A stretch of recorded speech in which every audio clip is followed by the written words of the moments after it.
Welcome here to a very special wake up call with Dan Tortora inside of our Florida in Focus week.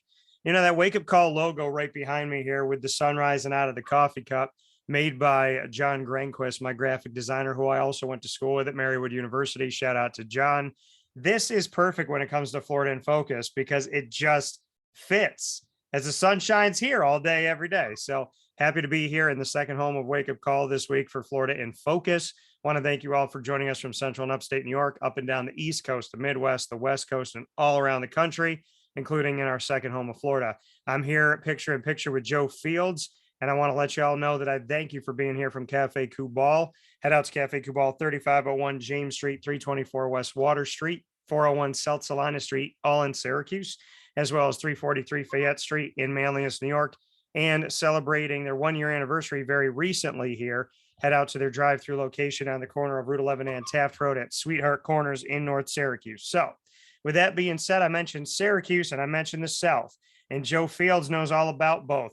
Senior Associate Athletics Director for Student Athlete Services and Administration.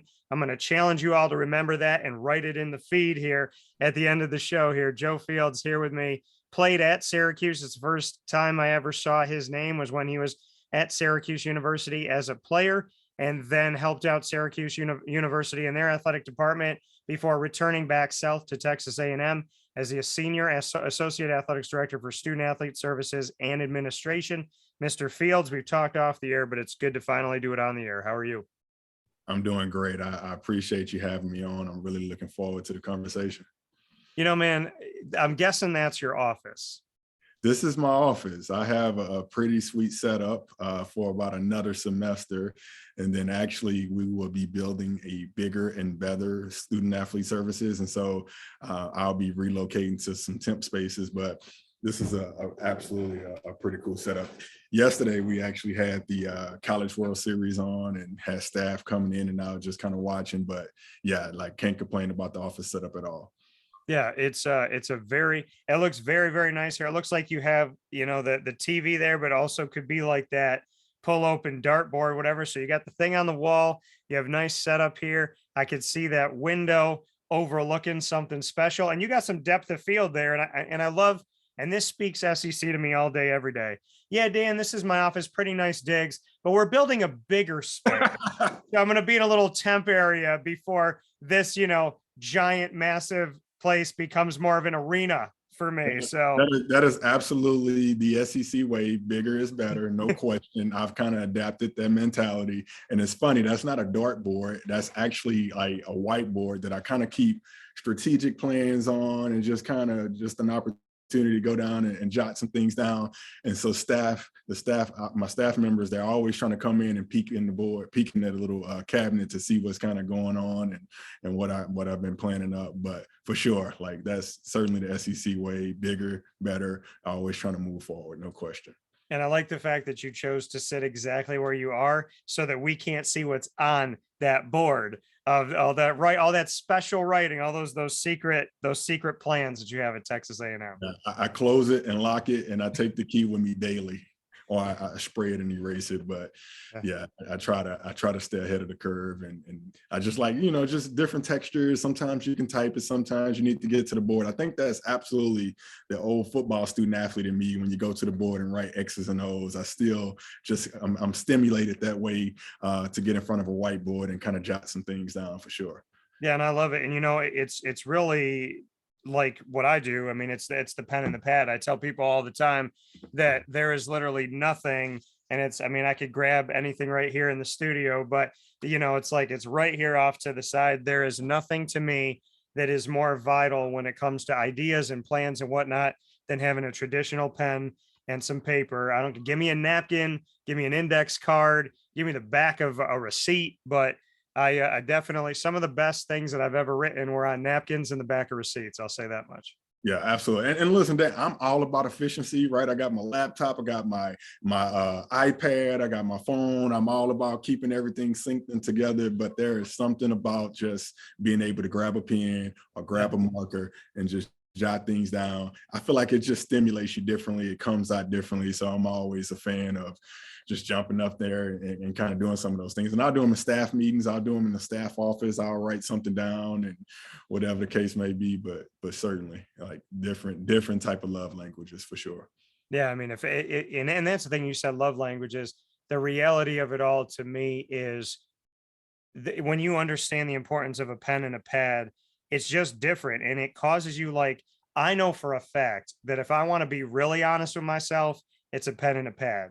If I'm feeling something, if I'm thinking something, and I write that down, and you have to go back and read it and look at it, that makes it more real. Like I have something I wrote to myself, and it's on my refrigerator in my home, and I just remember like I know exactly where it is and I know exactly what it says. It says be early always. So it's always be early is what it says actually. So it's always be early and it's right there for me. And it's a reminder to me, don't be on time, don't be late, be early. And so just little messages. And I actually have two that I folded up and sometimes I put them in my back pocket and they're on my nightstand. And they're two messages I said to myself that I needed to keep there. And I know what those messages are, put them in my back pocket. When I need them, I pop them out, I look at them, I open them up, and then I fold them back up, put them back in my pocket. So For sure. No, and that's something I actually tasked our leaders within our center here. We're fortunate here. We got a staff of about 25 staff members, and I always say, hey, let's make sure that there's no excuses for us all to be on the same team. And from a communication standpoint, sometimes you have to say it, sometimes you have to write it, sometimes you have to present it to them on paper and follow up via email.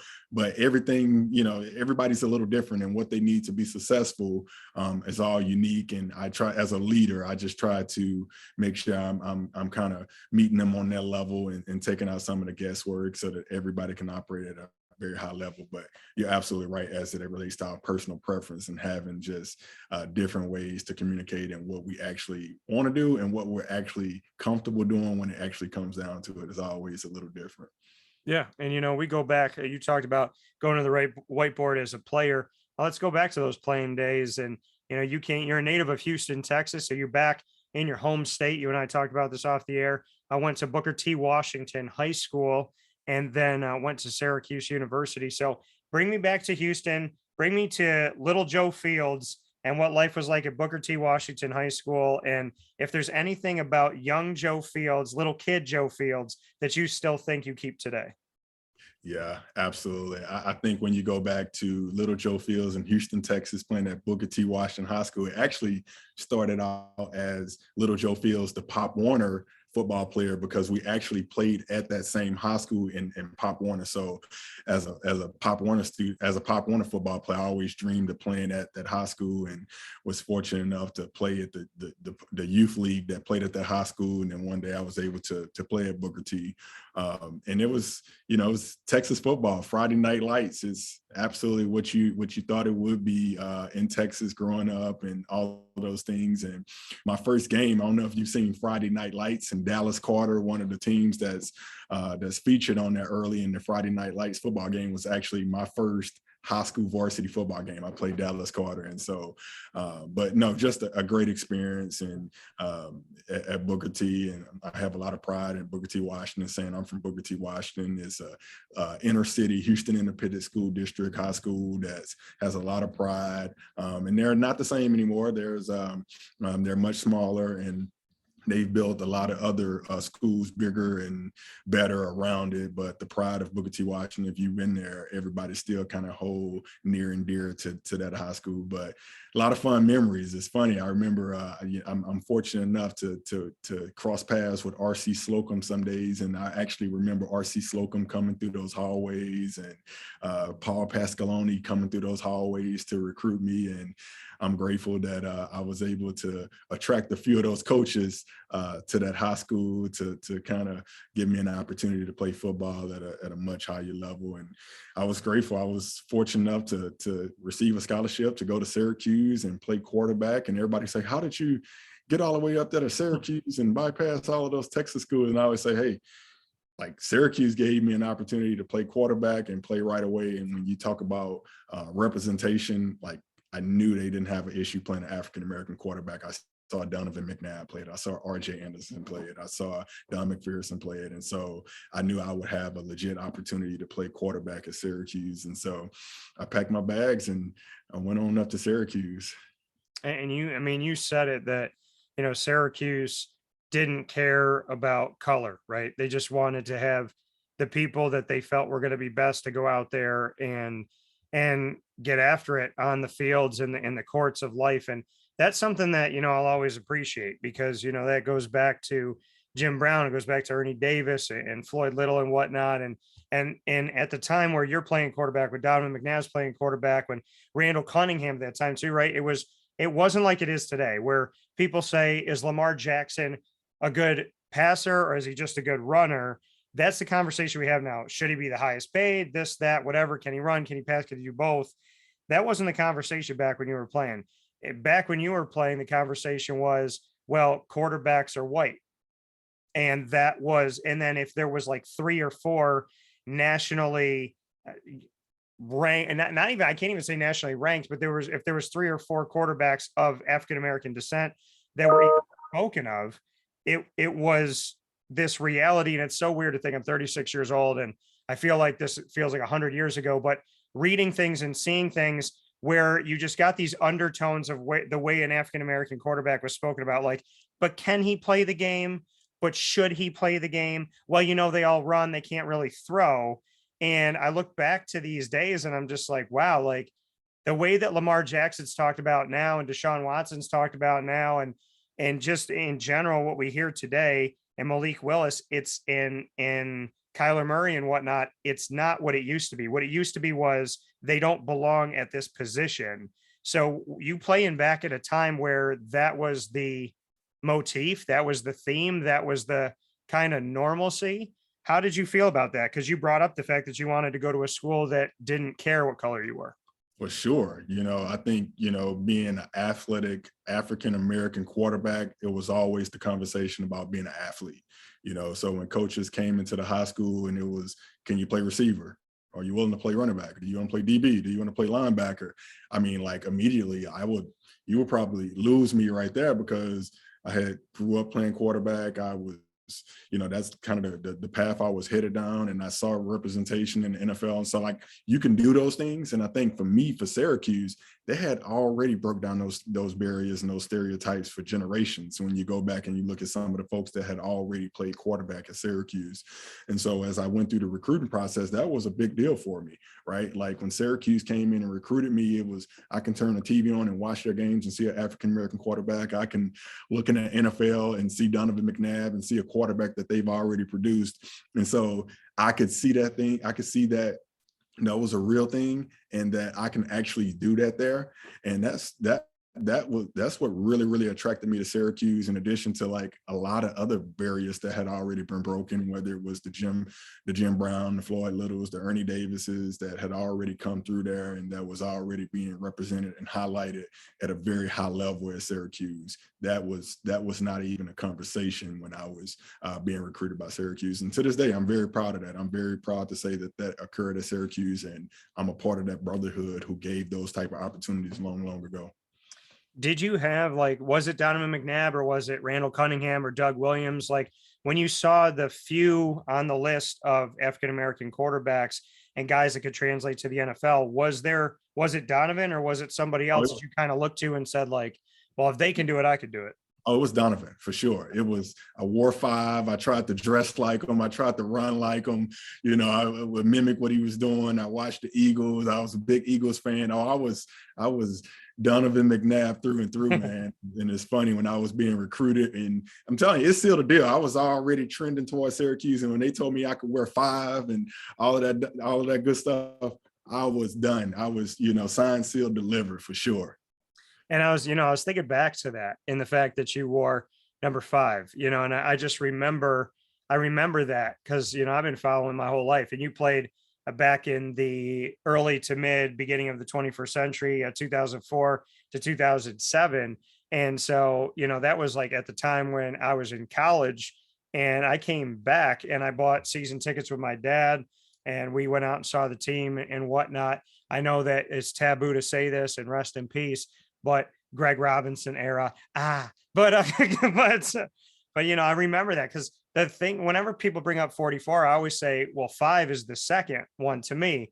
Like if you go to Syracuse, you play football, you wear 44, that's great. If you wear 5, that's great too. And I remember the guys that wore 5. And if you wore 5, like there was something to that. Marvin Graves, Donovan McNabb, yourself wearing 5. Like when I saw whoever wore number 5, I'm thinking this kid's got to be good. Like this player's got to be somebody if they gave him 5. So like you said, you wanted to do everything like Donovan McNabb. So when Syracuse was like, here, you can wear number 5, like do your thing. What was that day like for you? Do you remember that day? Absolutely. That's exactly what I felt like when being allowed to wear the number 5. And it was funny because I was like, just RJ Anderson had it, and, he was graduating. I was like, do we got to ask McNabb for permission? Like, can I just get it? Like, how does this work?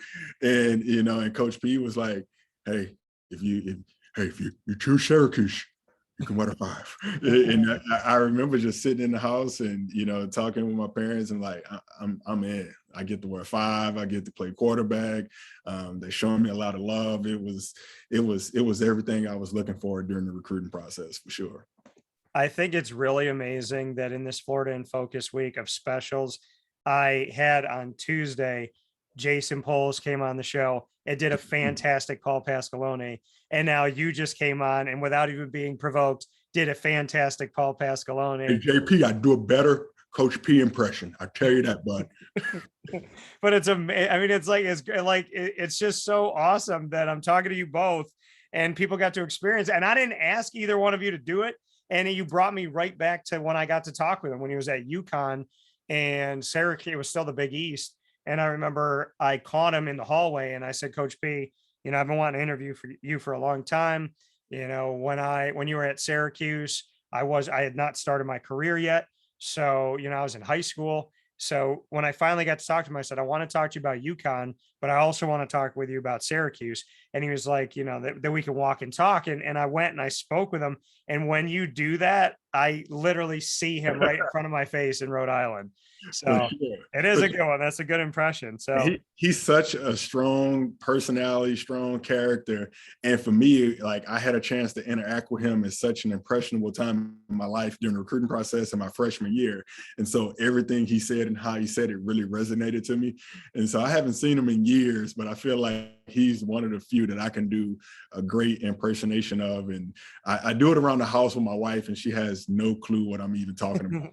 And so, but no, it's cool. And it's funny. I think everybody that has played for Coach P, they certainly can do a Coach P impersonation for sure.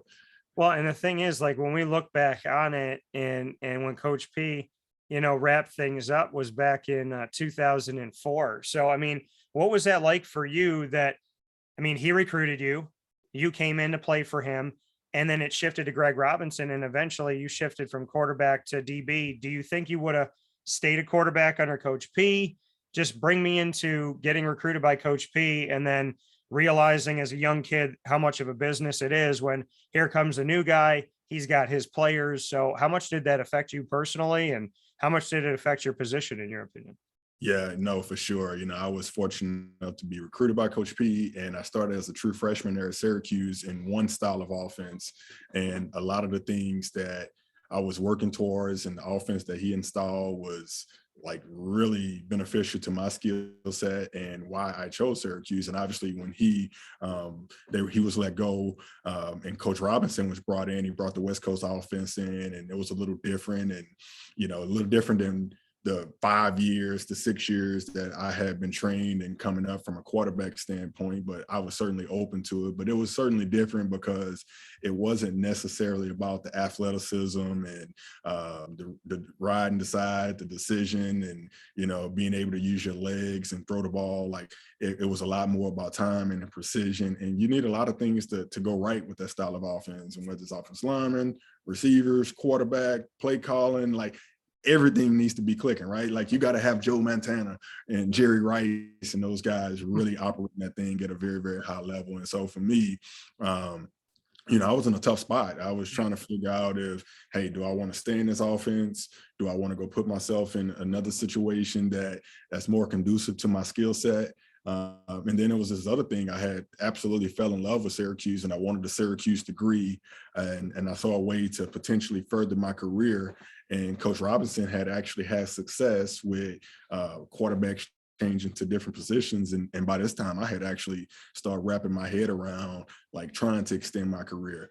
And then obviously when you look at the landscape, it was, the reality, right? I think when you're in high school, it's like, I can be the exception. But I think once you get to college, you have a bigger sample size of what's actually possible. And when you look up there, it's Donovan McNabb, Michael Vick playing the NFL, and every other quarterback looks a certain type of way.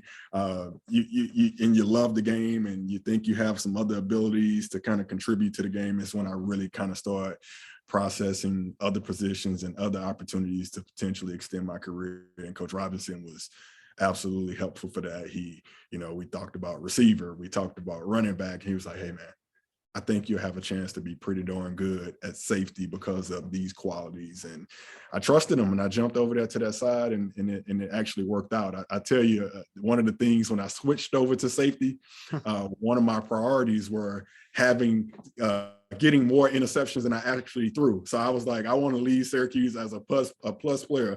I want more interceptions than I threw, and I absolutely achieved that. But it was a journey. It certainly was a journey, that transition.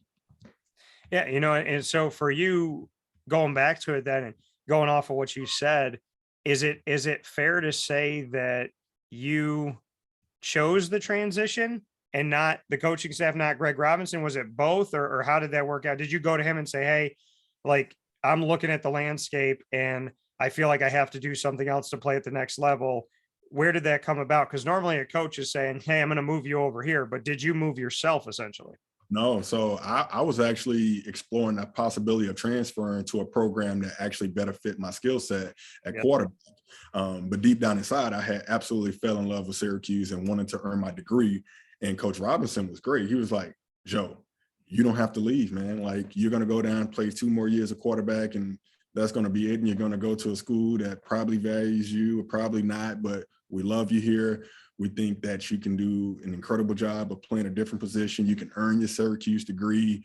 Like, there's a lot of good in staying here and potentially exploring a different position. And we talked through those different positions, and safety, I played it. It's funny, I didn't play safety since like Pop Warner football, because I had played quarterback forever, but he knew exactly what my skill set could potentially transition to. And Scott Spencer, who was the DB coach at the time, knew exactly how to close some of those gaps for me, to get me caught up to speed at the Division I level and playing safety. And so, and I didn't even have a spring ball. I didn't make this transition to after spring ball during the summer. And so when I made that transition, I was like 4th on the depth chart, man. I was really behind the 8 ball. And probably one of my proudest accomplishments was that when we played Wake Forest, I started out as a 4, and when we played Wake Forest, I ran out there on the field as a starter at safety.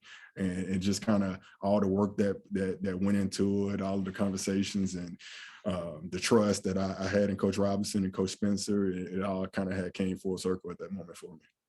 Yeah, and I think that's great. Speaking here with Joe Fields inside of the Cafe Kubal Studios on Wake Up Call with Dan Tortora, I think having these moments, I know that having these moments are so incredible, because as a fan, I feel like people look at it and say, oh, you played quarterback for a couple of years and you weren't good enough, so you had to do something else. And in your case, it's like, no, I played quarterback. I love playing quarterback. I thought about transferring. I spoke with Coach Robinson. I thought that there'd be a better chance for me at the higher level to do that. We looked at a bunch of different positions. DB is the one that I liked. I was 4th on the depth chart. I rose to 1st. I was a safety, and I got 8 interceptions on that side and did my thing at Syracuse. So I think that's great to like clarify the story, because I feel like fans always think they know. And when a quarterback doesn't pan out, then, their thought is, well, he must have not have been good enough. And in reality, it's like, you saw the tea leaves, you read them, and you said, hey, either I transfer and I go somewhere where the offense fits my skill set, and I don't try to fit a square peg into a round hole, or I do something else on this team to help the team. And you chose to do something like that, which I thought was great, because you could have stayed there and gotten entrenched and you're this offense and Greg Robinson wants to run this offense, and you could have been a nuisance, you could have been a problem. And instead you said, let me go somewhere else, let me help the team somewhere else.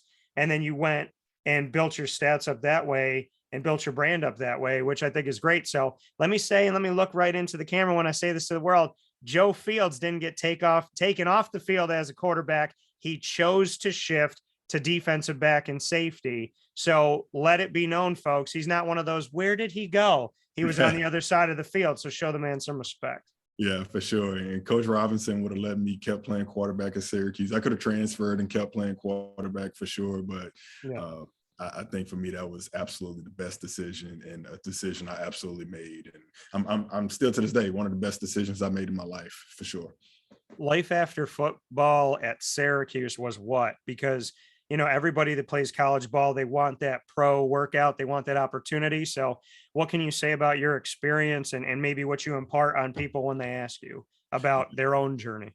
Yeah, for sure. And I was fortunate enough to spend a little time with the Carolina Panthers up there, and I'm grateful from a football standpoint. I had an opportunity to live out my dream, and I played at every possible level you could play at. Pop Warner, middle school, high school, college, professional football, and playing for the Carolina Panthers was absolutely a dream realized, and a dream, just going back to our initial conversation, a dream I would not have achieved if I did not switch positions over to safety. But you hear the stats, you hear the lifespan of an NFL football player. Yeah. It's short-lived. And when I tell you it is short-lived, it is short-lived. And for me, I played long enough to say I could play in NFL, to hold their attention when I'm talking to them now in my current profession, to still have a little respect when I'm talking to the coaches and all of that fun stuff. So played long enough to still hold my son's attention and tell him I played football, I played in NFL, but other than that, that was my career at that level. But I go back to the education, right? And for me, even we didn't have a transfer portal a long time ago, right? And so that wasn't a thing. I wanted to stay a part of Syracuse. I wanted to earn my degree from Syracuse, and I knew what that would do for me for the long haul. And what I thought it would do is absolutely doing for me.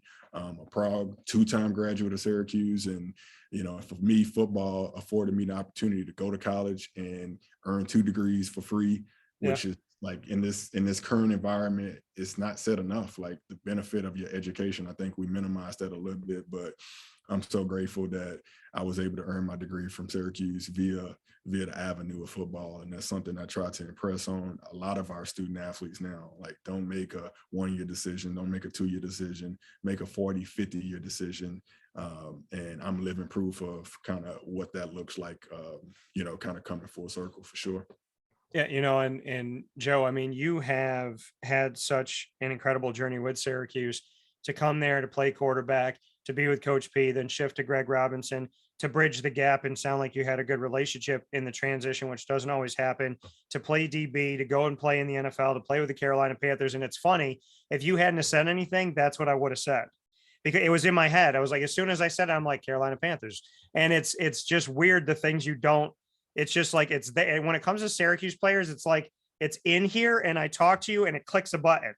And so, like, it's like D Brown, click a button, Rob Conrad, ready. So it's, because you never forget that. And I'm so proud of you that you got to do that and you got to play there. Then you come back to Syracuse, and here you are, again at Syracuse, continuing your legacy as a director of academics for student athlete development, and your name's coming up a lot. And it was always positive when it came across my desk of, what you were doing and your connection to it. So it's to me, that's so amazing, because so many people stand under center for Syracuse, and you ask people and they'll say Donovan McNabb, they might say Don McPherson, they may say Marvin Graves, and now maybe Eric Dungy, but it's like, you stood under center, then you stood on the other side, then you came back and you built a reputation from there. So Joe, I mean, you said make a 40, 50, 60-year decision.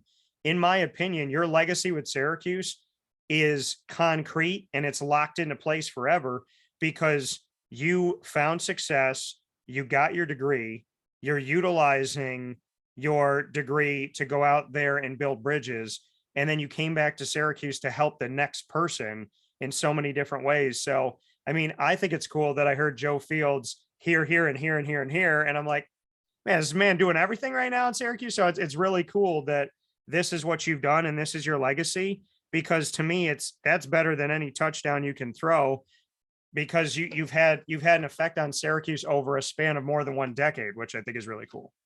No, I appreciate those kind of words, and that certainly speaks to my love for Syracuse. It certainly speaks to what I want to give to Syracuse and how I want to represent Syracuse, because it gave so much to me, Yeah. especially coming from inner city Houston, Texas. And I talked about the educational piece, but also learned so much from the people that were at Syracuse regarding how to be a man and how to be a professional.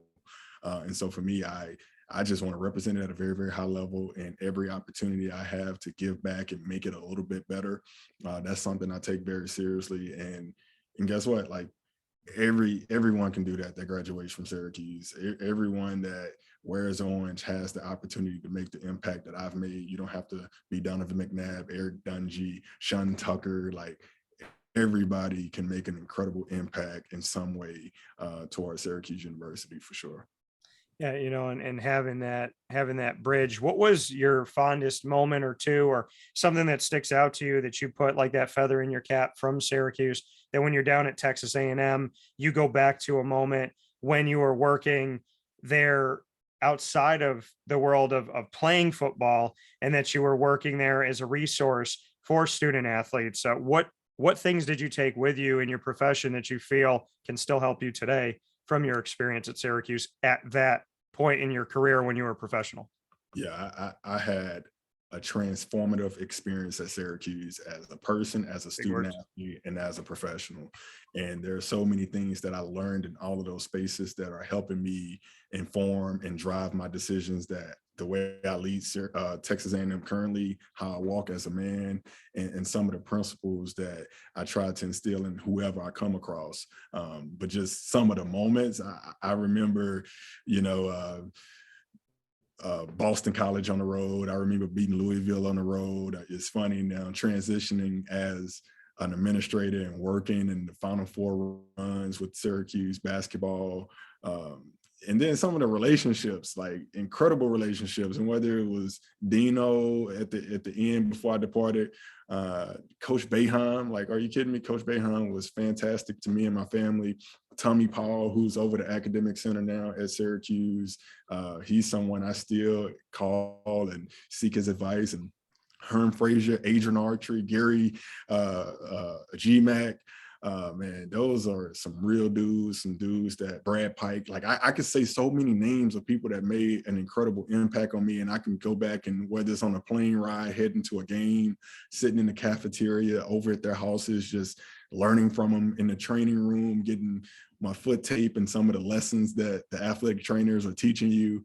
I hold dear to all of those moments, and I never take for granted when a student athlete might be having that moment with me.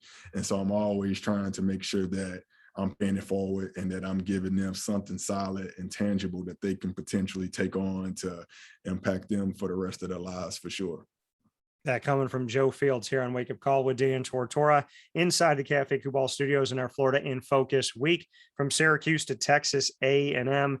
And Joe, as we look through all this, like you said, shouting out different different people and those connections that you had, and those bridges that are built and those bridges that stay forever. I want to go back to some of the huge things that happened at Syracuse during your time there. The men's and women's basketball programs posted the highest team GPAs in program history under your time there. The academic progress rate for 5 consecutive years for the men's basketball program at Syracuse was 1,000, perfect APR. And then you had the football team co-lead the ACC in the team honor roll selections, as well as serving as the director of the Syracuse Youth Impact Program. So going back to that, I mean, bring me into the behind the scenes part of this, because there's always the notion that the athlete is there, but the student is not, and that these guys and girls are just going out and barely getting by. Somebody else is writing their paper. They're not paying any attention. They're not in school.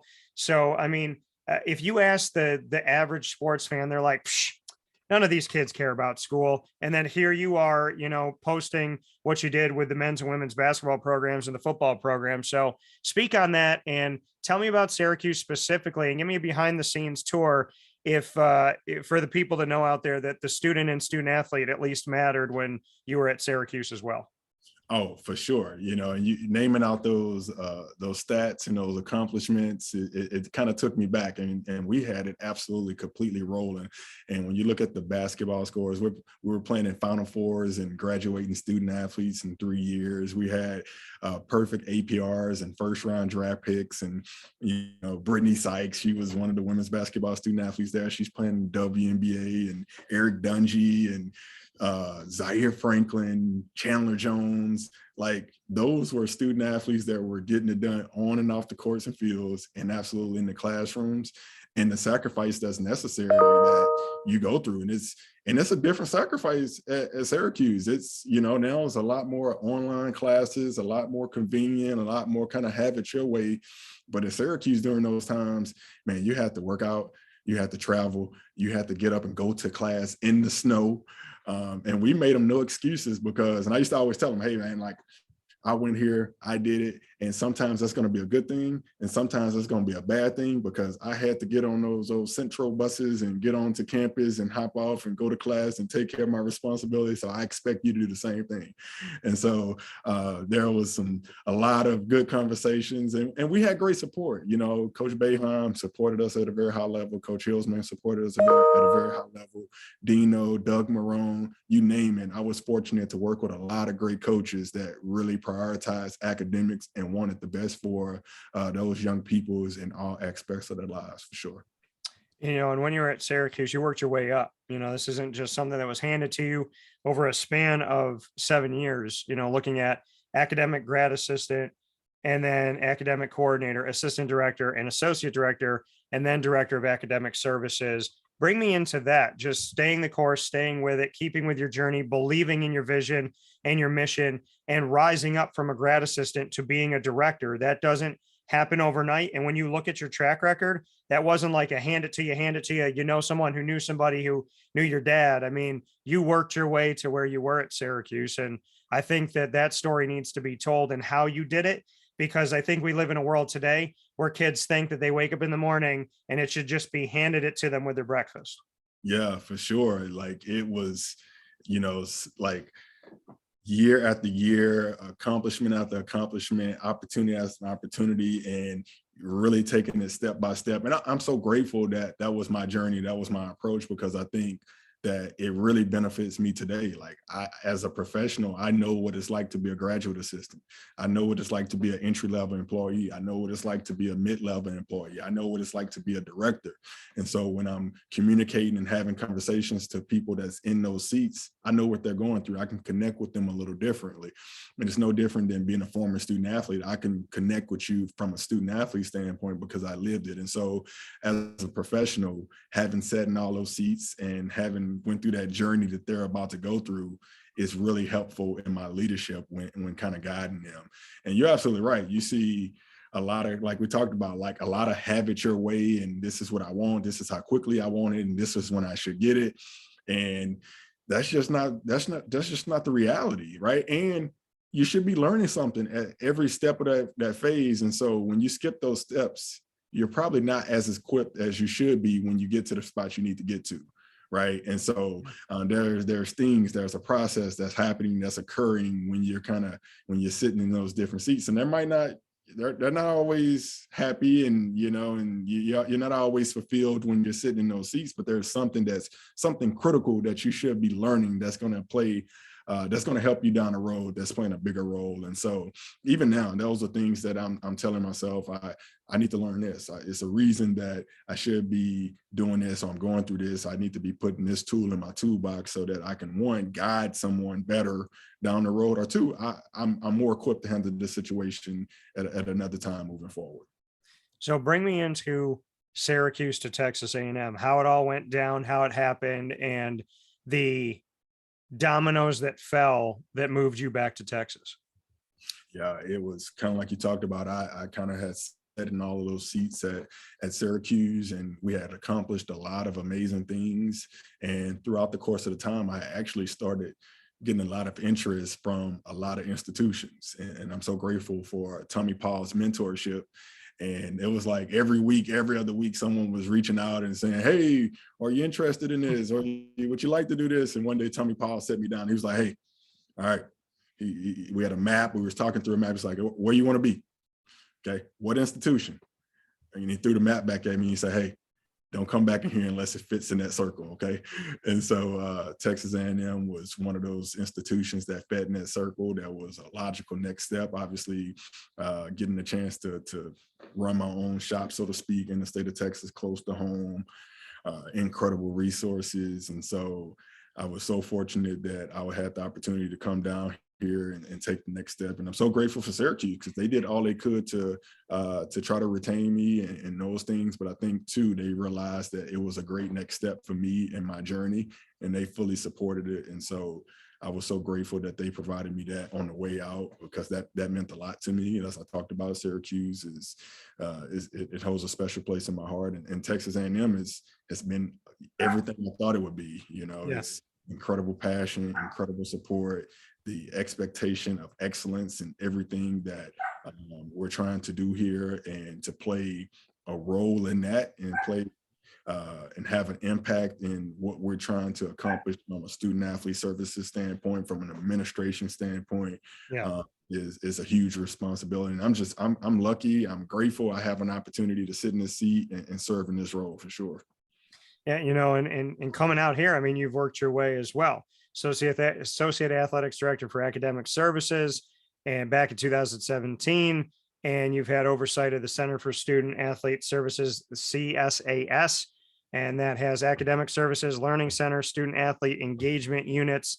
And then you've also worked as a sports administrator for track and field. So you've had to come up at Texas A&M as well, to where you sit right now as the student athlete services and administration under the Senior Associate Athletics Director. So, I mean, you know what it's like to go to a place, to get in there and say, I'm going to do my job and I'm going to push for more. Like, in all honesty, I would like to come into your house and see if, like, you know, because I kind of think of them as like medals, right? And so you come into the house and you see like, okay, this was my job. Then I got a promotion. Then I got the promotion of the promotion. Then I got the promotion on the promotion. And then I went to Texas A&M and got promoted. So, I mean, there's something to be said about doing a job and doing it well, but there's also something more to be said about doing a job, doing it so well that you get promoted. So why did you get promoted at Syracuse, and why did you get promoted at Texas A&M? And then you and I, from this question, are going to jump in, because everybody's here going, man, Texas A&M, SEC, baby. Talk about Syracuse, that's great, but I want to get Texas. So we're going to do that, I promise. Don't get weird. But I got to ask you, how do you do a job so well as to get promoted in the ACC, in the SEC, in the North, in the South? I mean, Joe Fields has been recognizable and reputable in many different places, and that's a credit to something you're doing. So give me the secret sauce. What are you doing? What's on the whiteboard that you're willing to share? For sure. I could probably open this up, and I share this willingly. And I think go back to my transition from quarterback to safety, I absolutely found the secret formula: be kind and work hard, period. And that's the two things I try to apply to every space that I'm in. Treat people the right way and work my tail off, and let the rest of it fall where it may. And what's for me is for me, and I can control that by just how I treat people and how hard I work. And so whether it was a student athlete, whether it was a Texas A&M, Syracuse, that's the formula I try to apply to everything that I touch and I do. And that's what I try to tell my kids, tell my family, tell the student athletes, the staff that I work with.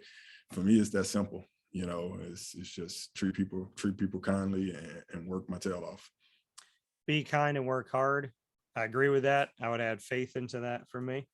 For and sure. So my question to you is, when you become an athletic director, when are you calling me to become a senior associate athletic director? I might call you before I actually make the announcement, for sure. Because after that offline conversation, man, you actually have all of the answers to all of these things, and we just got to let you have at it, for sure. Yeah. So I'm excited. I'm excited for the opportunity. A lot of good things coming up here. Texas A&M, we're hanging out down in the great state of Texas. Bring me into your day-to-day, because when we say your title, I mean your title there's a lot, there's a lot of words in here. Senior Associate Athletics Director, Student Athlete Services and Administration. From being around the sports world, I can make sense of this, taking a look at it here. But what is your day-to-day life like? And tell me just what you think you bring to Texas A&M on a weekly basis and on a daily basis. Yeah, no 2 days look the same. You know, everything's a little different, but just from an overall job responsibility standpoint, I'm over the Center for Student Athlete Services. And so that's all of our academic services, all of our learning services, all of our life skill services. And then I also serve as a sport administrator for our track and field program. I do some things in the name, image, likeness space, the diversity, equity, inclusion space, coordinate a lot with our 12th Man Foundation, which is our fundraising arm, whether it's with scholarships and things of that nature. And so from a day-to-day standpoint, I might go from talking with our athletics director about the track building. We're building a new indoor track building. We're building a new academic center. And so we might game plan some of those things, and talking to one of our incoming freshman student athletes. And I could be across campus and talking to a dean or a provost about whatever it is that's going on campus. And Coach Henry's, who was our Hall of Fame, amazing track and field coach office, and talking about the NCAA meet that we just had, or whatever the case may be. So no 2 days look the same. And so it's fun, right? You get a chance to touch a lot of different things. I get a chance to service all of our programs. And so whether it's golf or football, I've been able to make meaningful relationships with all of our student athletes. I've been able to make meaningful relationships with all of our coaches. I interact with all of our different units in some capacity. And obviously I have the great responsibility of working with the amazing Center for Student Athlete Services here. And so for me, I think what I bring is just that student athlete perspective, just the eagerness, the hard working piece of it, just wanting to see the student athletes be the best versions of themselves, see the staff members be the best versions of themselves, our programs being the best versions of themselves. I think for me, that's really, really what pushed me and motivates me to kind of wake up and do those things, or the relationships, and really wanting to see everything operate at a very, very high level. You talk about the relationships, and you and I talked off the air about how small the world is, and that the sports world is even smaller. You have Louis Adazio down there helping out his father, Steve Adazio, on the offensive line for the Texas A&M football program. Seeing Louis down in Texas with you at Texas A&M, and then seeing Steve, I mean, Steve's got a rich history, and, you know, Steve was hired by Coach P to be an assistant. Then he hired Coach P and paid it forward when he was at Boston College, brought Coach P on. So you got Steve with a giant connection to Syracuse, still recruits Central and Upstate New York, still loves the area. Him and I just talked recently. Great, you know, relationship with him. And I'm so thankful for my relationship with him, and Louis too. And so personal. I mean, to me, they're well beyond the world of sports. You know, they just called me to wish me something in my personal life that was really, really nice. So having Louis and Steve be so connected to Syracuse, and they're with you at Texas A&M with the football program, how surreal and weird is that? And how do you, I mean, it's weird to be in Texas, right? And then be able to talk about Syracuse, New York, but you can with the Adazios. So. Yeah, for sure. And Louis was one of my very first student athletes when I transitioned back to Syracuse. And so I worked with him when he was a freshman at Syracuse. And obviously he chose to decide, he transferred to Temple with his dad to play ball there. And so, but like, I remember having Louis in the office and talking to him about normal freshman things, and Louis being Louis and all of that fun stuff. And so we kind of lost touch a little bit. But like, he's someone that had always made an impression on me. And obviously when we hired his dad, and so I remember telling the academic staff, I was like, I'm pretty sure Louis is going to come. And he was one of my very first student athletes. And so when I saw him in the cafeteria, and he gave me a big hug, and we got to talking about old Syracuse times. And Steve, actually, like, I never knew Steve. I just knew of Steve. And Reggie Terry, who was at Boston College now, and that worked with Steve Adazio at Boston College, made the connection with us, was like, hey, you should meet Steve. Steve, you should meet Joe. And obviously we had the natural connection with Louis. And so it's been great. And having some Syracuse connections here. And I'm sure that they can pick up my truck in the parking lot because I got a big Syracuse truck hitch on the back of it, and so hopefully that made them feel a little at home as well. Yeah, and I'm sure that that's okay because you're in SEC country, so you can have that Syracuse truck hitch without having any issues. Yeah, it's small, but it's a part of me, and so I think they give me a little pass, and I think I do a really good job of repping the Aggies and representing them and Giggum and all the things all the way. So I need that little piece just to kind of keep me true to my roots for sure. Yeah, and I mean, being where you are at College Station, aka Aggie Land, bring me into College Station, Texas. How would you describe College Station? And I mean, it's just when you hear that, right? It just seems like it's like a channel, right? Just turn it on to College Station. It's that focus. So how would you describe College Station, Texas? It is truly an incredible place, right? It is a little gym that's growing, and it has all of the modern amenities, and it's connected to Bryan, which is a very diverse and really growing city as well. And so you kind of look at it all together, but just Texas A&M, the campus is beautiful. It's still growing. They're still building. They're still doing amazing things, but still trying to reserve that history and keep it true to its core. But the people are incredible. The fan support, the tradition, everybody loves it. Everybody buys into it. And it's that old saying, on the outside looking in, you can't quite understand it. And the inside looking out, you can't quite explain it. Yeah. But it's special place. And I remember being from Houston, inner city Houston, used to turn in and watch the games. It's like, man, what are they doing? They're always doing some weird stuff.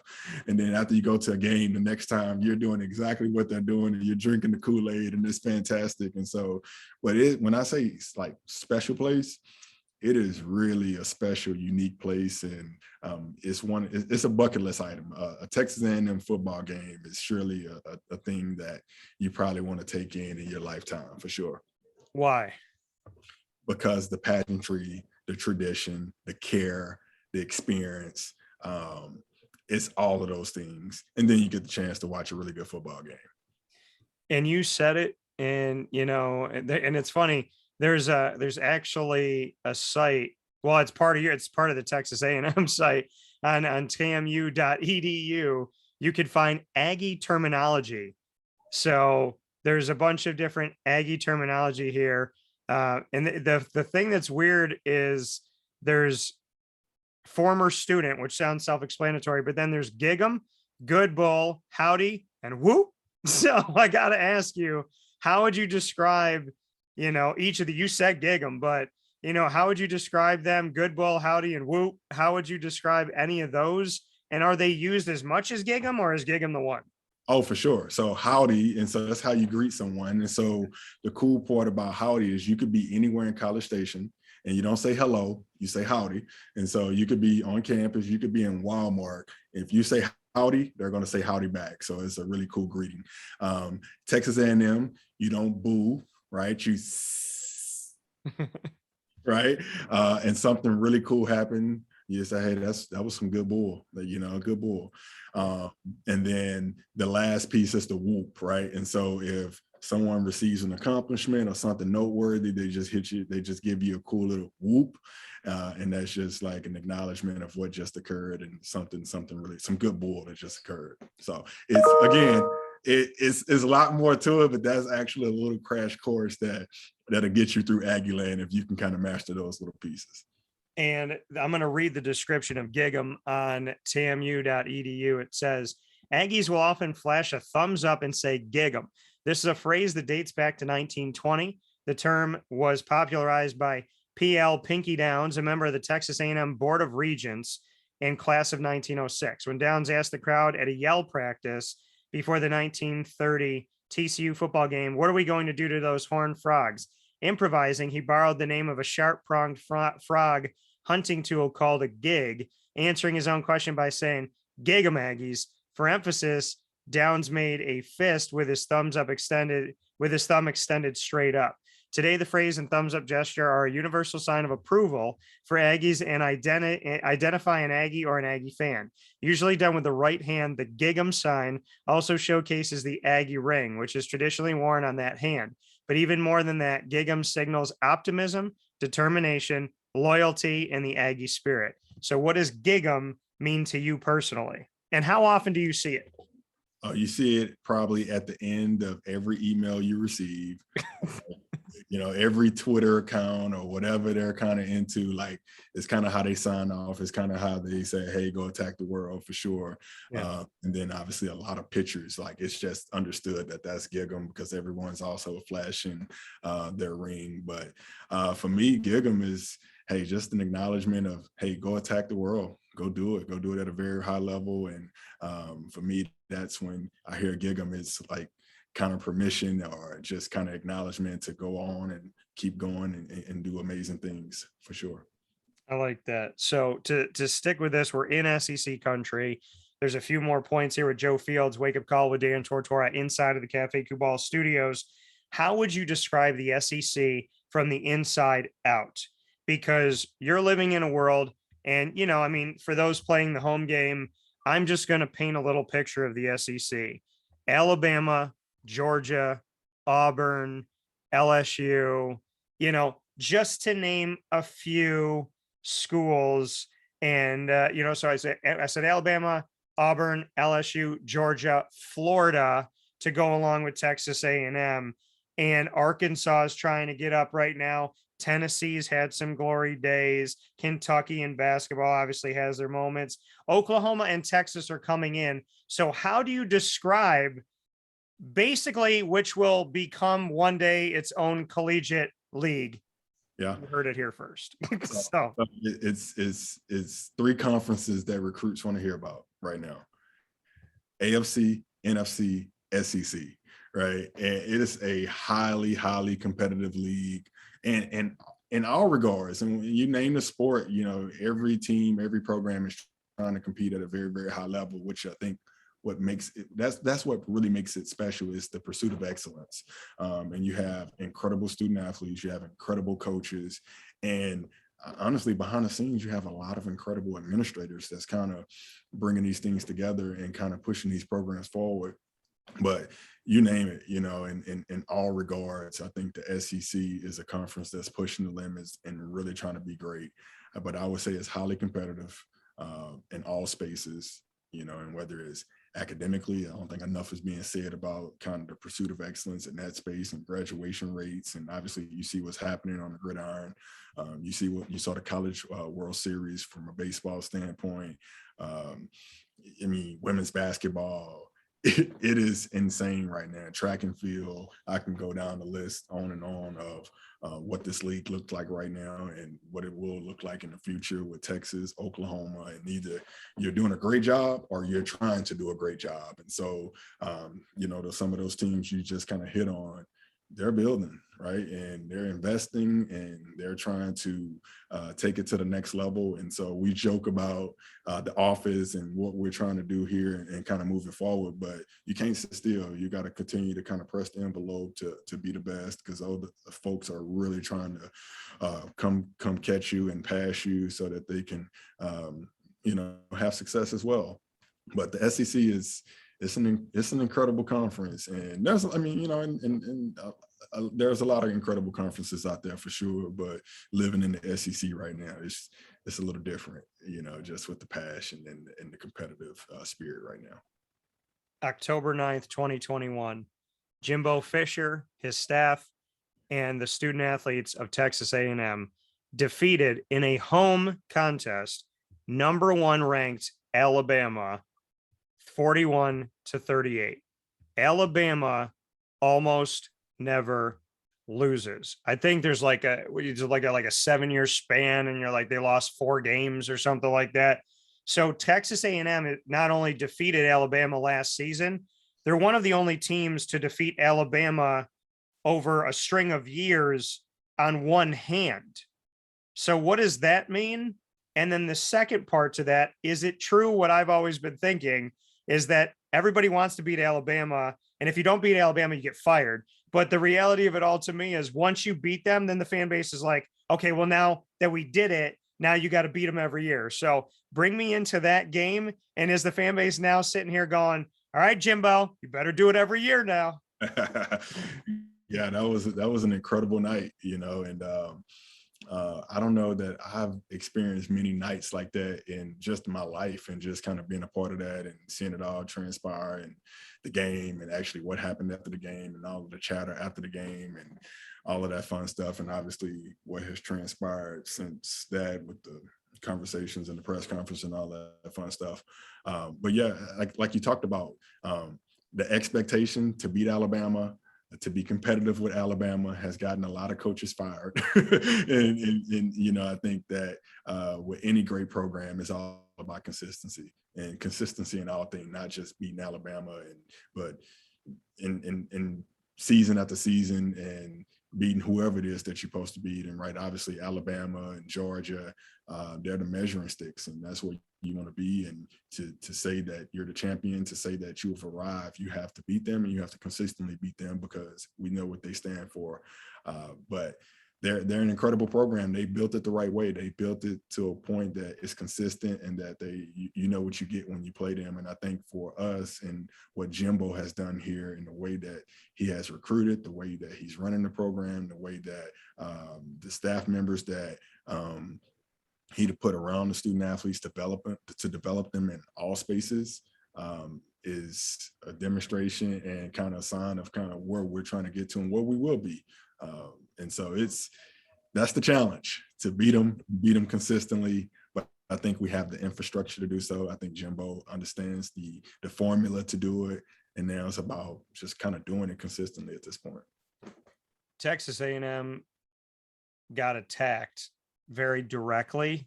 Jimbo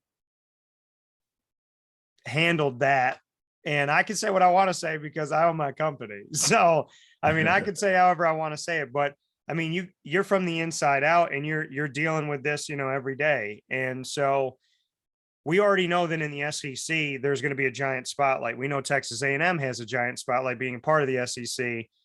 Having this, you know, Nick Saban, Jimbo Fisher, Alabama, Texas A&M, how have you handled it over the few weeks? And what are your thoughts on Jimbo? Because, you know, I've always experienced Jimbo and spent a lot of time with him on the phone and in person in interview opportunities when he was at Florida State. So I defended him on the show based on everything I saw from the outside, but you're from the inside of this entire situation. How does Aggie Land take getting personally attacked publicly, and how have you all kind of banded together? Because I'm not here for the drama of it. I'm here for the family of it. So bring me into it from the inside out, because I know that if you attack my family, we strapping up. So you hit it right on the head. I think Texas A&M is a very, very proud institution, yeah. And it's family. And I think on the inside, you've seen that there's a lot of incredible things that has happened here. There's a lot of things that Texas A&M has to offer, and we've been consistent with kind of how we've recruited and how we've recruited better and better over the years. And obviously Jimbo's track record goes all the way back to Florida State and being able to secure big time recruits. And then also too, just the investment that has been made into the facilities, the resources, the recruiting experience. They all equate to being able to recruit at a very, very high level. And then obviously you add a national championship coach into the equation. It takes it over the top. And so for us on the inside, we know the work that they put in. You know, here within the Center for Student Athlete Services, we're always tracking the number of recruits that's kind of coming through the doors and all that fun stuff. And it starts with junior days, unofficial visits, official visits. I mean, you name it, there's interest in Texas A&M, you name it, we're talking to the kids and we're providing academic presentations. And so for us, it's, what are we talking about? We work around the clock. If it's recruiting season, like, we have guys coming in. And so they've done an incredible job of recruiting. And I'm not surprised that Jimbo defended the student athletes, the institution, the way he did, and himself, and so that's not surprising to anyone that has interacted with Jimbo and worked with Jimbo and knows what he put into this program. So that didn't catch anybody off guard. Obviously with all of these things, and Commissioner Sankey talked about it, like, you don't want to do all those type of things out in public, but no one is surprised that Jimbo displayed that type of passion in that moment. Yeah, And the thing is, top recruiting classes back-to-back years, and what Jimbo Fisher's been able to do at Texas A&M, for in your role as a senior associate athletics director for student athlete services and administration, student athlete services and administration, when I look at that, the services that they have and administering to them, right? Making sure that you're overseeing it. Well, we have NIL, which is a big part of their life now, and the transfer portal, which is a big part of their life now. Those things were attacked when Texas A&M was attacked. So bring me into how you try to utilize name, image, and likeness and do things the right way, because there are no central rules. There is no central body of anything. The NCAA is in an identity crisis right now, trying to figure out who they are, figuring out their constitution. Are they going to deregulate and give more power to the states, is what I call it, like national government, NCAA, the states or the conferences. So we're in a world right now where it's a free for all for name, image, and likeness, and there's not a lot holding it back. And there's some restrictions to the transfer portal, but not a lot. So when you're administering to the student athlete and you're providing them services, what are you doing with name, image, and likeness? And how do you stay on the legal side of things when there really aren't many rules? What rules are there, I guess, is the question. No, that's a great question. And I say this to anyone that I talk to about name, image, likeness. Name, image, likeness is a really good thing. The lack of rules and regulations and compliance and application makes it a really bad thing. And so I think that everyone agreed that it was necessary because they saw the good in student athletes being able to profit off their name, image, likeness. Yeah. But now, as we're into this thing, a year into this thing, we see that, yeah, it does have the potential to inform recruiting. It does have the potential to inform the transfer portal and impact roster movement and negatively impact teams and programs, right?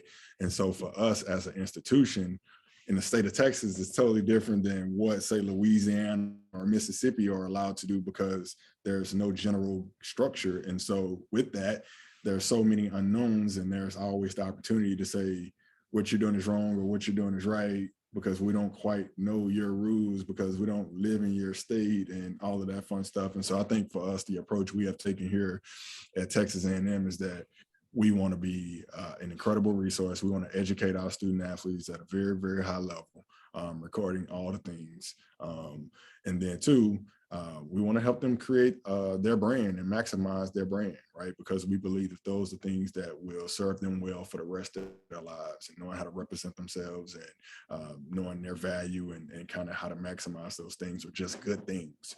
And then you can't be educated enough regarding rules and regulations and that stops student athletes from making bad decisions, that protects the institution.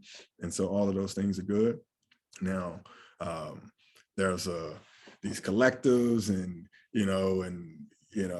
who gets opportunities. Some of those things are just what we thought, right? Some of your better players are going to receive more opportunities than some of the student athletes that's not quite playing yet.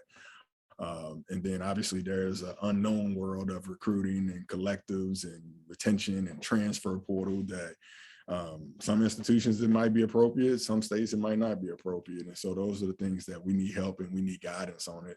But I do think that once we kind of wrap our arms around it and understand it a little better and get support from a much higher level, it will be exactly what we thought it would be. And that's a really good thing for our student athletes. Joe Fields, Texas A&M, here with us on Wake Up Call with Dan Tortora in our Florida in Focus week. As we are down in Florida, we are bringing you a week of fantastic specials with fantastic people inside of the Cafe Kubal studios. Before I let you go, Joe, I'm going to let you rapid fire and ask me the questions. But before I get there, I got to ask you a couple big things in the SEC. Will the SEC eventually, like you just said, there's three conferences, the AFC, the NFC, and the SEC. Will the SEC eventually break away and form its own league in college athletics? Oh, that's a great one. Haven't we already broken away? No? Okay. Well, I'm gonna put it to you like this. When Oklahoma and Texas decided to jump ship, the two mainstays of the Big 12, what happened, right? The Big 10, the ACC, and the Pac-12 said, we're going to form a joint alliance. And people said, about what? And they said, to share information and schedule. Well, you can share information freely now, and you could schedule now, you do the ACC Big Ten Challenge. Yeah, but it's for like information and scheduling. Well, that doesn't make any sense. And the Big 12 is off by itself. What that was to me was when the SEC is going to 16, the three other conferences said, we need to band together to stay alive. They left the Big 12 out of it because they thought the Big 12 was maybe going to die.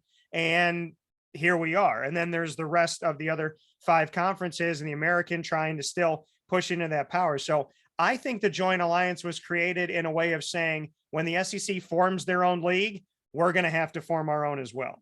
You heard it first here, guys. And see, this is exactly why I said that I would be naming you the deputy AD or whatever title you want, because you have this thing already figured out right now. And so, yeah, like, I mean, if you go back and you track, you can kind of try to anticipate or assume what folks are thinking. And in some regards, you can argue that some of these things that we're forecasting probably have already occurred or been thought through to a degree, for sure. Yeah, I think it's very safe to say that. Well, and I asked ACC Commissioner John Swafford at the time twice over like a 5-year span. I said, well, you're an autonomy group. Throw power out the window. That's a media term. But you're an autonomy group. That's the legislative term. It's a legal term. Right. I said, okay, well, autonomy by definition means self-governing, correct, Commissioner Swaffer? Yes. Okay. So you at any time, as these 5 conferences, when you have a different set of rules and different things that you can do and full cost of attendance and recruiting and different windows and opportunities that you have, that you could essentially, since you're self-governing now, you're sitting under the NCAA umbrella, but you basically told the NCAA, you're not the boss of us, we're the boss of us within this. So the Pac-12, the ACC, the Big 12, the Big 10, and the SEC all said, we're self-governing. We're going to have the rules, but they're going to be different. They're going to be a separate set of them than all of the other conferences in the NCAA. And then at the beginning of the pandemic, then the president that's now going to be stepping down in a little bit, Mark Emmert, said, I have no control over football. I have nothing to say with it. So you have no control over football. Those 5 conferences are autonomous. And then within those 5, the Big 12's off by itself, sent out to pasture, a joint alliance in the SEC. So basically what I was foreseeing and forecasting a while back has already come to fruition. The NCAA has no control. These 5 conferences are self-governing and they're autonomous. So at any given time, the SEC could wake up in the morning and say, hey, we got almost 20. We can call ourselves basically our own league, because if we break away, we get a couple more if we want to. We're in a place where we have more than enough teams. If you expand the playoff, we can argue that we should have our own SEC playoff because we're going to send half of the 12 there. So the world has already come to fruition. I just need people to catch up with what's going on right now. Yeah. You heard it here first. So it's just, I mean, listen, it's real. I listen, I think you're spot on in so many ways, and everybody, like, nothing is crazy right now when you think about kind of where we are as an organization and with the NCAA and collegiate campuses and all that fun stuff. Nothing is insane. Like, you just said that out loud 5 years ago, people are like, you're crazy. Now it's like, maybe, right? Yeah. And like, have conversations like that already happen? Like, are the wheels already moving to accomplish some of those things? Like, you can't be so sure at this point that those things are not happening. And I believe that some of those conversations are certainly happening. Yeah, the NIL and transfer portal have already moved us into that professional world and out of amateur status. And on top of all that, I told you off the air when we had spoken that 5 years ago, right around the 5-year mark now, 5 years ago on the show, and people go back, check the tape, I said 5 years ago, within the next 5 to 10 years, so we're exactly where I said it, I said the NCAA will either not exist at all or they won't look like they have looked. I said either we're not going to recognize them the way we normally do if they're even here. 5 years from when I made that prediction, they're doing a new constitution, trying to identify themselves, figuring out their identity. The transfer portal is here. Name, image, and likeness is here. They don't punish people for the same crimes. Some people don't get punished at all. Realignment and reclassification is a normalcy now every few years. And above and beyond all of this, your president is going to be stepping down. He says he has no control, like I said, over college football. So 5 years ago, I said 5 to 10 years, it's not going to be what it is. And now they're looking at deregulating. So I guess I want to thank the NCAA for screwing up enough to back into my prediction. For sure. Hey, like you're spot on with it. It's funny. I remember, we talked offline. I was like, check, right? No, you're on the money, for sure. And I'm choosing my words. I hear you. I'm very selective right now with my words. Yeah, I totally understand. You can nod your head. You don't have to say anything. So, but I will with you. And with that being said, you've been so candid. You've answered all my questions. And so I want to throw rapid fire to you. I'm going to put myself on the hot seat. You will not be on the hot seat. You can ask me any 3 questions in the world. I have to answer them on camera and on audio. Fire when ready. Okay. Favorite SU student athlete interview? I'd probably say, oh, man, I got a lot of friends through the years. Well, I can remember doing a show. I did a show with the captains, and it had never been done before that I know that this was done. Like there had never been a captain show in the community publicly. And all these guys had finished up. They were going to the NFL draft. And I had Marquise Sproul, Jay Bromley, Jerome Smith, and Mackie McPherson. Wow. And Jerome was sitting here, and we were at Toby Keith's when it was at Destiny USA. And while I was on the mic, Jerome said to me, he goes, "Let me ask you a question." And I looked at him and I was like, I was talking on the mic and I'm like, "Yeah, go ahead." And he kind of like just whispered in my ear and he was like, "You never have a notebook." And I was like, "Is that a question?" And he's like, "Well, I just realized," he's like, "normally people interview me and they have like a pen, they have like a notepad and they're looking at stuff." He's like, "You never have a notebook." And I like that. And I said, "Jerome," I said, "You want to know why I don't have a notebook?" And I said this on the mic. I looked right at him and I said, "Because I do this crazy thing called listen." And I said, "I know kind of what I want to talk to you about, but I'm going to go where you want to go, because if I have a bunch of things I want to talk about and you want to talk about your mom, I'm going to stay there for as long as we need to stay there. You know, when you spend 8 minutes on mom because we're talking about something that's important to you." And he said to me, and it was like nodded with the group. It was like, he said, "If this was anybody else in the media, there's no way I'd be sitting here. I can promise you, nobody but you could get me to sit here and do this show." And that's been echoed with a lot of the guys. And I mean, I've had Prince Tyson Gully do a segment consistently on the show. We've had Shamarko Thomas do something. Brahm's been on the show a lot. I did a Project Dungy thing where he didn't know, but I did something with his mom and his dad and his siblings. And then I did a video with them. And then when he found out about it, he did the rebuttal, and he got to come on and do something. And it was before his dad, Tim, passed away. May he rest in peace. So, and it's funny because when I was at the Camping World Bowl, Dungy was up at the podium and I asked him the first question. And that was a question where he cried. He just kind of let it all out. And I said, not just this game, but for 4 years, you fought injury, you fought haters, you fought people in the media, people saying you can't, people that you're not a quarterback, and all the stuff you've been through, losing seasons, not going to a bowl game. Like, what does this moment feel like after all of that? Like, not just this year, that you believed in yourself. And he started to cry. And I actually have it in my studio framed. My dad got the newspaper clipping of Dungy crying, and he framed it. And I remember my dad called me on the phone, and I was down in Orlando, and he said, "I think it's really cool." And I said, "What?" He goes, how many defensive linemen do you think have hit Eric Dungy? I was like, "I don't know, Dad, probably a ton." And he goes, "And out of every D lineman that's ever hit him, none of them made him cry. The only person ever make Dungy cry was my son."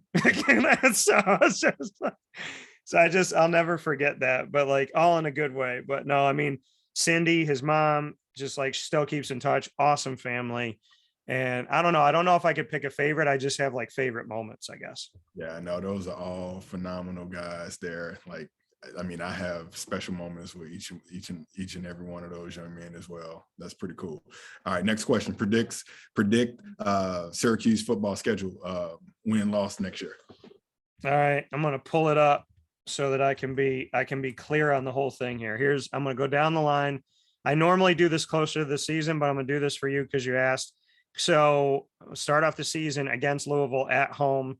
Syracuse, okay, I'm going to put it in, and listen, I was born and raised here, love Syracuse, but I am an impartial broadcaster. I tell people it is a cardinal sin to be a partial broadcaster. So I love them. I want them to win every single game, but as an impartial broadcaster, I have a job to do. Against Louisville, no. At UConn, yes, because UConn is garbage right now. And they did my man Randy Edsall dirty. So moving on. Purdue, I think, is a game that potentially could go to Syracuse. That's going to be an interesting one there. I'm going to say loss at home against Virginia. I'm going to say a win, Wagner, a win. So that's what, 1-2 to start. And then that's 3-2 against NC State. Dave Doran, I got a lot of respect. I got more respect for Dave Doran than I think the fan base of NC State as a whole. So I'm going to say Syracuse gets that win, 4-2. They lose at Clemson, 4-3, lose against Notre Dame at home, 4-4, at Pittsburgh, 4-5, Florida State at home. That's a tough one. I think it depends on what team wants to show up for Florida State. I got my guy, Mike Norvell, who's there. We built a big relationship. Started our relationship when he was in Memphis for 4 years. So I've known him for half a decade at least now. So I'm going to say longer than that. So they're 4-5 at the time.